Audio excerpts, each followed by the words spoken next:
అందరికీ నమస్కారం.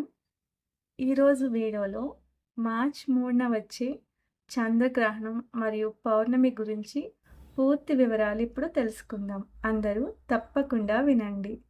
మార్చ్ 3న పౌర్ణమి మరియు చంద్రగ్రహణం. ఇది సాధారణ సంఘటన లేదా విశ్వం మనకిస్తున్న సంకేతమా? 2026 మార్చ్ 3న ఆకాశంలో జరిగేది కేవలం గ్రహణం కాదు. ఎందుకంటే మన జీవితం మీద ప్రభావితం చూపే శక్తివంతమైన క్షణం. ఈరోజు ఏం చేయాలి? ఏం చేయకూడదు? ఎవరికి జాగ్రత్తలు తీసుకోవాలి? చివర్లో ఒక ముఖ్యమైన ఆధ్యాత్మిక రహస్యం చెప్తాను. వీడియో స్కిప్ చేయకుండా చూడండి. గ్రహణం అంటే ఏమిటి?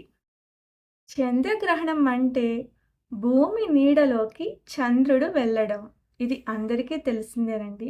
కానీ హిందూ శాస్త్రాలలో దీన్ని శక్తి మార్పు సమయంగా చూస్తారు.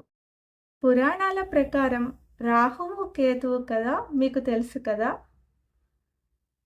అమృత మథనం సమయంలో రాహువు చంద్రుని మింగినదే గ్రహణంగా చెప్పబడింది. ఈ సమయంలో మనస్సు అస్థిరంగా ఉండొచ్చు. అందుకే జపం, ధ్యానం చేయమని పండితులు చెబుతారు. ఈ యొక్క గ్రహణం యొక్క టైమింగ్స్ చెప్తానండి. మార్చ్ 3వ తేదీ 2026 ప్రారంభ కాలం మధ్యాహ్నం 3:20 నుంచి స్టార్ట్ అవుతుందండి.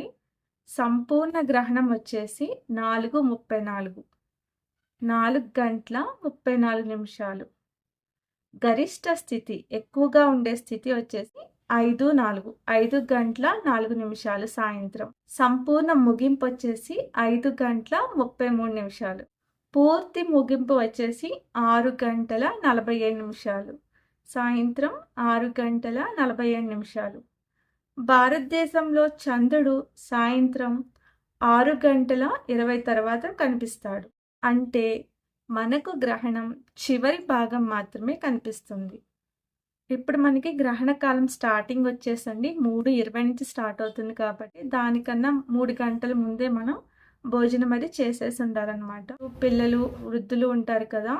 పెద్దవాళ్ళు అదిని షుగర్ ఉన్నవాళ్ళు, బీపీ ఉన్నవాళ్ళైతే తప్పకుండా జాగ్రత్తలు తీసుకోవాలి కాబట్టి వాళ్ళు పర్వాలేదండి తిన్నానా అండి లోపలే ఉండి జాగ్రత్తలు తీసుకుంటే సరిపోతుంది.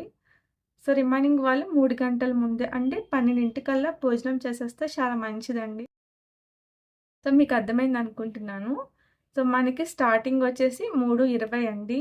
మనకి ముగింపు వచ్చేసి 6:47 పీఎం. 3:20 పీఎం నుంచి 6:47 పీఎం అనమాట. ఓకేనా?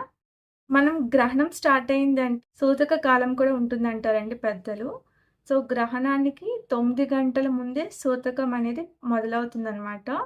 సో, అంటే ఉదయం సుమారు 6:20 నుంచే సూతక కాలం ఉంటుంది. కాబట్టి ఆ సమయంలో ఎవరైనా శుభకార్యాలనేది చేయకూడదండి. గర్భిణీ స్త్రీలు ఖచ్చితంగా జాగ్రత్తలు తీసుకోవాలండి. ఎందుకంటే మనం శాస్త్రం పాటిస్తాం కాబట్టి గర్భిణీ స్త్రీలు కదలకుండా మంచం మీద పడుకొని ఉండాలంటారు. మరి అలా ఇలా కదలకుండా కాకుండా జస్ట్ నార్మల్‌గానే పడుకోండి. బట్ ఆ టైంలో ముందుగానే తినేస్తే చాలా మంచిదండి. 12:00కల్లా ఎలాగో గర్భిణీ స్త్రీలు తినేస్తారు కాబట్టి పర్వాలేదు. కొంచెం దగ్గొచ్చినా పర్వాలేదు. దగ్గొచ్చినా, కొంచెం కదిలినా పర్వాలేదు. మరీ కదలకుండా ఉండకూడదనేం లేదండి. బయటకు వెళ్ళకుండా ఇంట్లోనే విశ్రాంతి తీసుకోవాలి. ఓకేనా? ఎందుకంటే పాత నమ్మకాల ప్రకారం గర్భిణీ స్త్రీలు గ్రహణ సమయంలో జాగ్రత్తగా ఉండాలన్నది మనకు ఆల్రెడీ తెలిసిందే. ఇది ఆధ్యాత్మిక విశ్వాసం మాత్రమే. భయపడాల్సిన అవసరం ఏం లేదండి. ఇది చాలామంది గ్రహణం తర్వాత తలస్నానం చేస్తారు. బట్ ఎక్కువ ఆధ్యాత్మికంగా పుస్తకాలు చదవాలనుకునే వాళ్ళు ముందుగానే తలస్నానం చేసి దేవుని దగ్గర దీపం పెట్టండి. గ్రహణానికి ముందే దీపం పెట్టుకొని అక్కడే కూర్చుని మీకు నచ్చిన విష్ణు సహస్రనామం, శివయ్య పాటలు అలా చదువుకుంటే చాలా మంచిదనమాట. గ్రహణం తర్వాత కూడా తలస్నానం చేయాలి. ఖచ్చితంగా చేయాలండి. పిల్లల నుంచి పెద్దల వరకు అందరూ తలస్నానం చేయాలి. సో, మీరు గ్రహణం సమయంలో దర్బది ఉంటుంది కదండీ! అది వేసుకోవాలి ప్రతి తినే వాటి మీదన. బియ్యం, పప్పు డబ్బాలు, చేసుకున్న వంటలు అవి ఉంటాయి గదా! అంటే అన్నం ఎలాగో ఉంచుకోకుండా ఉంటే బెటర్ అండి. మనం సాయంత్రం మళ్ళీ వండుకోవడం చాలా బెటర్ కాబట్టి, మార్నింగ్ కొంచెంగా వండుకొని, రిమైనింగ్ సాయంత్రం మళ్ళీ మీరు వండుకోండి. అలా కాకుండా ఈ దర్బలయ్యిని పెరుగు లాంటివి ఉంటాయి కదా! పిండి అని, వాటి మీద దర్బది వేసుకోండి. దర్బ దొరకలేని వాళ్ళైతే తులసాకులు వేసుకున్నా చాలా మంచిదనమాట. గ్రహణం ముగిసిన తర్వాత ఖచ్చితంగా ఇంటిని శుభ్రం చేసుకోవాలండి. మీ దగ్గర గంగాజలం ఉంటే వేసుకొని శుభ్రం చేసుకోండి. లేదంటే కొద్దిగా పసుపు, ఉప్పు వేసుకొని శుభ్రం చేసుకోండి. అందరూ ఖచ్చితంగా తలస్నానం చేయాలి. ఆ బట్టలవి ఖచ్చితంగా వాటర్‌లో తడపాలనమాట. మంచం మీద ఉన్నటువంటి దుప్పట్లు, గలెబిలు మొత్తం అన్నీ తీసేసుకోవాలి. తీసేసి వాటిని వాష్ చేసుకోవాలి. కాబట్టి గ్రహణం ముగిసిన వెంటనే స్నానం చేసి, ఇంటిని మొత్తం శుభ్రం చేసేసుకున్నాం కదా!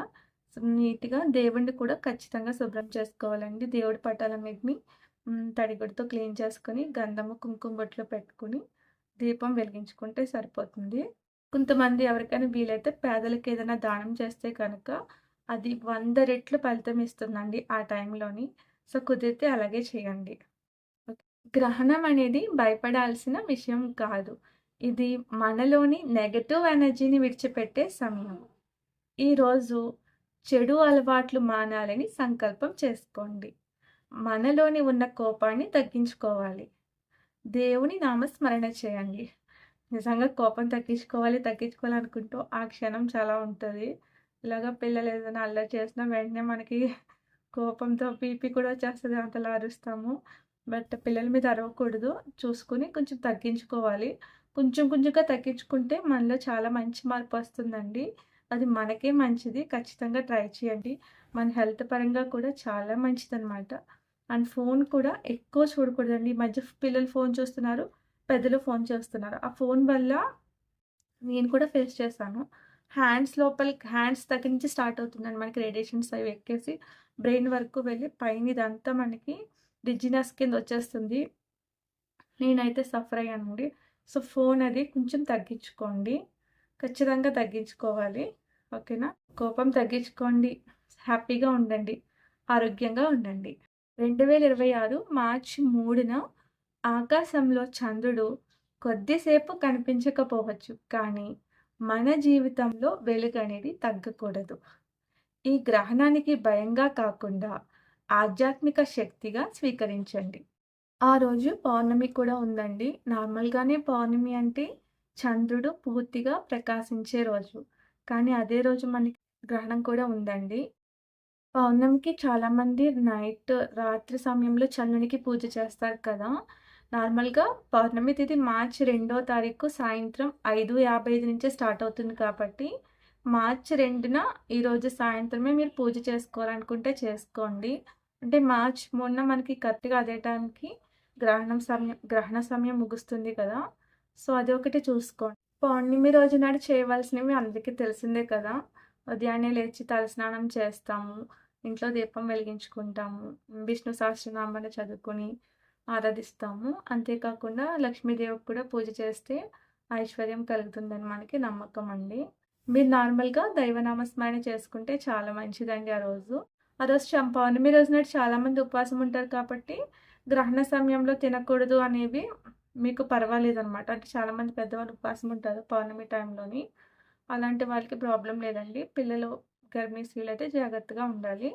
ఇంటి బయటకు వెళ్ళకుండా లోపలే ఉండేలా చూసుకోండి గ్రహణం టైమింగ్స్ ప్రకారం. పౌర్ణమి రోజు చంద్రుడిని దర్శించుకుంటాం కదండీ! పౌర్ణమి 2వ తారీఖు దర్శించుకోండి. అదేవిధంగా పౌర్ణమి 3 చివరిగా కనిపిస్తుంది కాబట్టి, ఆ టైంలో మొత్తం శుద్ధి చేసుకొని, స్నాన జపాలు పూర్తి చేసుకున్న తర్వాత చంద్రునికి నీరు అర్పించండి. ఓకేనా? దీపం అది వెలిగించి నమస్కారం చేసుకోండి. సో, ఆధ్యాత్మికంగా ఉండాలండి గ్రహణం రోజు మొత్తం. ఎవరిని తిట్టకూడదు, కోప్పడకూడదు. దేవుని పుస్తకాలుంటాయి కదా! అవి చదువుకోండి. లలితా సహస్రనామం, విష్ణు సహస్రనామం ఇవి చదువుకుంటే చాలా మంచిది. వెంకటేశ్వర స్వామి వజ్ర కవచం చాలా మంచిదండి.